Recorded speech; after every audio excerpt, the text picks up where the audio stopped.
ଚାଷ କାମ ଯାହାର କେତେ ସୁଖ ତାହାର, ସେହି ସିନା ଦୁନିଆକୁ ଯୋଗାଉଛି ଆହାର। ବାସ୍ତବରେ ଏହି ଉକ୍ତିରେ କେତେ ବାସ୍ତବିକତା ରହିଛି ସେ କଥା ଜଣେ ପ୍ରକୃତ ଚାଷୀ ହିଁ ବୁଝିବାକୁ ସକ୍ଷମ ହେବ। ଗ୍ରାମାଞ୍ଚଳ ଲୋକମାନେ ନିଜେ ସ୍ୱାବଲମ୍ବୀ ହେବା ପାଇଁ ବିଶେଷ କରି ଚାଷ ଉପରେ ନିର୍ଭରଶୀଳ ହୋଇଥାନ୍ତି। ମୁଣ୍ଡ ଝାଳ ତୁଣ୍ଡରେ ମାରି ହାଡ଼ଭଙ୍ଗା ପରିଶ୍ରମ କରି ଫସଲ ଅମଳ କରେ ଚାଷୀଟିଏ। ଏମିତିକି ପରିବା ଚାଷ କରି ଭଲ 2 ପଇସା ରୋଜଗାର କରାଯାଇପାରିବ ବୋଲି ଚାଷୀର ବିଶ୍ୱାସ ଥାଏ। ଏହି ଚାଷ ଉପରେ ନିର୍ଭର କରୁଥିବାରୁ ଫସଲରେ ଔଷଧ ସାର ଜମିକୁ ଜଳ ଯୋଗାଣର ସୁବିଧା ସୁଯୋଗ ନଥିବାରୁ ପରିବା ଚାଷ ପ୍ରତି ଧୀରେ ଧୀରେ ବିମୁଖ ହେଉଛନ୍ତି ଅଧିକାଂଶ ଚାଷୀମାନେ। କଟକ ଜିଲ୍ଲା ନିଶ୍ଚିନ୍ତକୋଇଲି ବ୍ଲକ ବନ୍ଧକାଟିଆ ପଞ୍ଚାୟତ ଲୁଣା ନଦୀର ଅବବାହିକାରେ ଶହ ଶହ ହେକ୍ଟର ଜମିରେ ଚାଷୀମାନେ ବର୍ଷ ବର୍ଷ ଧରି ପରିବା ଚାଷ କରିବା ଦେଖିବାକୁ ମିଳୁଛି। ସେମାନେ କୋବି, ବିନ୍, ଝୁଡ଼ଙ୍ଗ, ଟମାଟୋ, ଭେଣ୍ଡି, ଜହ୍ନି, କଲରା, କାକୁଡ଼ି, ଆଳୁ ଆଦି ପନିପରିବା ଚାଷ କରି ଆସୁଥିଲେ ବି ଏଥିରେ ବାଧକ ସାଜୁଛି ଚାଷ ଜମିକୁ ଆବଶ୍ୟକ ମୁତାବକ ପାଣି ଯୋଗାଣ। ଏଠାରେ କୌଣସି ସରକାରୀ ସେଚ ପ୍ରକଳ୍ପ ନଥିବାରୁ ଚାଷୀମାନେ ସେମାନଙ୍କ ଚାଷ ଜମିକୁ ଭାରରେ ହେଉ କିମ୍ବା ପାଣି ମୋଟର ଦ୍ୱାରା ପାଣି ମଡ଼ାଉଥିବାରୁ ଅଧିକ ଖର୍ଚ୍ଚାନ୍ତର ସମ୍ମୁଖୀନ ହେବାକୁ ପଡୁଛି। ବାଇଗଣ ପୁଳା ଲଗେଇଛି 3-4 ଗୁଣ୍ଠୁ, ଭେଣ୍ଡି ଲଗେଇଛି, ବିନ୍ ପୁଳା ହେଇଛି, କୋବି ଆଉ ପାଣିର ସୁବିଧା ନାହିଁ ବୋଲି ଆମେ ଫସଲ କିଛି କରିପାରୁନୁ। ସରକାରଙ୍କ ସାହାଯ୍ୟ ଟିକେ ହେଲେ ପାଣି ବୋରିଂ ହେଲେ ଆମେ ଟିକେ ଚାଷୀ କୂଳ ଉନ୍ନତି କରନ୍ତୁ।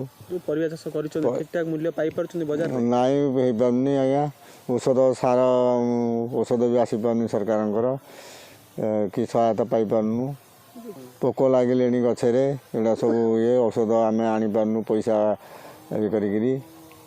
ଆଉ ଏଇଭଳି ପ୍ରକାର ସରକାର ସାହାଯ୍ୟ ମିଳିଲେ ଆମେ ଉପକୃତ ହୁଅନ୍ତୁ।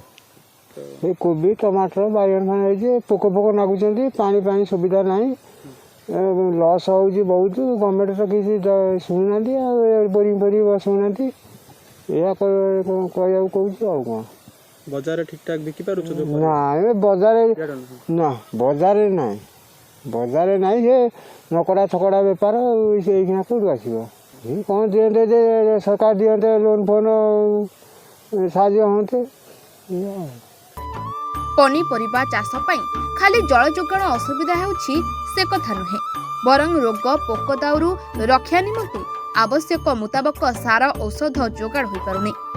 ଏଥିପାଇଁ ସରକାରୀ ପ୍ରୋତ୍ସାହନ ମିଳୁନଥିବା ଚାଷୀ ଅଭିଯୋଗ କରୁଛି। ଅସୁବିଧା ଆଉ କ'ଣ, ଆମର ତ ଏଠି ନଦୀ ପୁରା ଶୁଖିଲା, ବୋରିଂର ସୁବିଧା ନାହିଁ। ତାପରେ ଏଇ ଆରମ୍ଭରୁ ଲାଗିଥିଲା ବିନ୍, ଏଇ ପୋକ ଲାଗିଲେଣି। ପୋକ ମେଡ଼ିସିନ ତ ଗଭର୍ଣ୍ଣମେଣ୍ଟ କିଛି ସୁବିଧା ନାହିଁ। ଆଉ ଆମର ତ କିଛି ଗଭର୍ଣ୍ଣମେଣ୍ଟ ସାହାଯ୍ୟ କିଛି ନାହିଁ।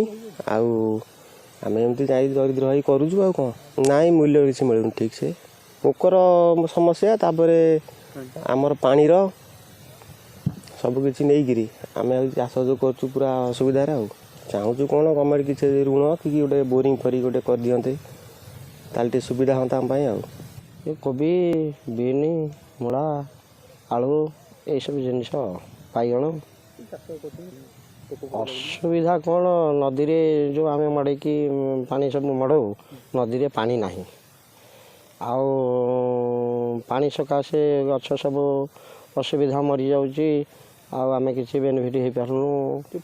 ଅସୁବିଧା ପୋକ, ହଁ ସରକାର ତରଫରୁ କିଛି, ହଁ କୀଟନାଶକ ଔଷଧ ମିଳିଲେ ଆମେ ଉପକୃତ ହୁଅନ୍ତୁ। ଏବଂ ପାଣିର ପ୍ରୋବ୍ଲେମ୍ ବେଶୀ, ପାଣିଟା ଯଦି ଆମକୁ ଟିକେ ଗଭର୍ଣ୍ଣମେଣ୍ଟ ଟିକେ ସାହାଯ୍ୟ କରନ୍ତା ଆମେ ଉପକୃତ ହୁଅନ୍ତୁ। ଆଉ ବଜାରରେ ଠିକଠାକ ମୂଲ୍ୟ ପାଇପାରୁଛନ୍ତି ଯେଉଁ ପରିବା ଚାଷ କରୁଛନ୍ତି? କେମିତି ପାଇବୁ, ପକା କଣା କୁଜା ଏମିତିଆ ପନିପରିବା ହେଉଛି, ଆମେ ମୂଲ୍ୟ ଉଚିତ ଦର ପାଇପାରୁନୁ।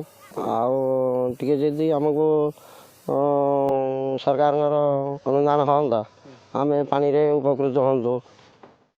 ଓଡ଼ିଶାର 70% ଅଧିବାସୀ ଚାଷ ଉପରେ ନିର୍ଭର କରୁଥିବା ବେଳେ ଜମିକୁ ଆବଶ୍ୟକ ମୁତାବକ ଜଳ ଯୋଗାଣ, ଠିକ୍ ସମୟରେ ଔଷଧ ସିଞ୍ଚନ ଏବଂ ଉପଯୁକ୍ତ ପ୍ରଶିକ୍ଷଣ ଯୋଗାଇ ଦିଆଯିବା ଗୁରୁତର କଥା। ଯଦି ଚାଷୀମାନଙ୍କୁ ସରକାରଙ୍କ ପକ୍ଷରୁ ଏସବୁ ସୁବିଧା ଯୋଗାଇ ଦିଆଯାନ୍ତା, ତେବେ ଚାଷୀଟିଏ ନିଜେ ସ୍ୱାବଲମ୍ବୀ ହେବା ସହିତ ନିଜ ଅଞ୍ଚଳର ଅନେକ ବେକାର ଯୁବକ ଯୁବତୀଙ୍କୁ ସ୍ୱାବଲମ୍ବୀ କରିପାରନ୍ତା। ନିଶ୍ଚିନ୍ତକୋଇଲିରୁ କ୍ୟାମେରା ପର୍ସନ ସଞ୍ଜୟ ବେହେରାଙ୍କ ସହ ଜ୍ୟୋତ୍ସ୍ନାରାଣୀ ସିଂଙ୍କ ରିପୋର୍ଟ, ରିପୋର୍ଟର୍ସ ଟୁଡେ।